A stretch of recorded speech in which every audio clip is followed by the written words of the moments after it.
နာကိုအတွက်အကျိုးကျေးဇူးတွေများတဲ့အုတ်ကြုံလေးကိုလှုပ်ရှားကြရအောင်ပါခင်ဗျာ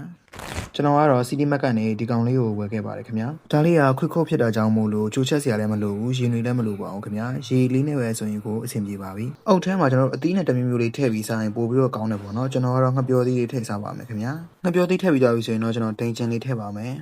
ဘေးနားလေးကထောဘက်သီးကကျွန်တော်ထည့်မလို့ပေါ့နော်အစောကဒါပေမဲ့စိန်ဖြစ်နေတဲ့ခါကျတော့ဘာလို့မှစားလို့မရတော့ကျွန်တော်မထည့်တော့ပါဘူးဒိန်ချင်ထည့်ပြီးတော့ပြီဆိုတော့ကျွန်တော်နှံ့ဆက်အောင်မှွေပါမယ်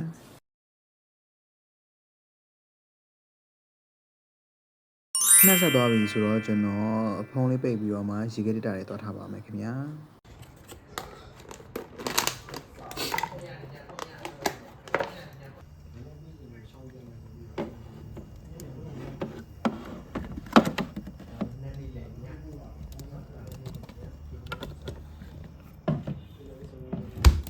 မနက်စာတော့ပြင်ဆင်ပြီးသွားပြီဆိုတော့ကျွန်တော်အိပ်ပါတော့မယ်ခင်ဗျာမနက်ရောက်ပြီဆိုတော့ကျွန်တော်စားပါတော့မယ်ခင်ဗျာ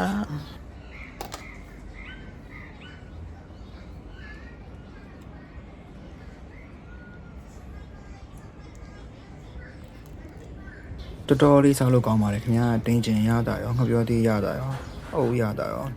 ငှက်ပျောသီးနဲ့ဆိုပို့ပြီးစားလို့ကောင်းတာပေါ့နော် Okay bye bye နောက်ဗီဒီယိုမှာပြန်တွေ့ပါမယ်ခင်ဗျာ See you next video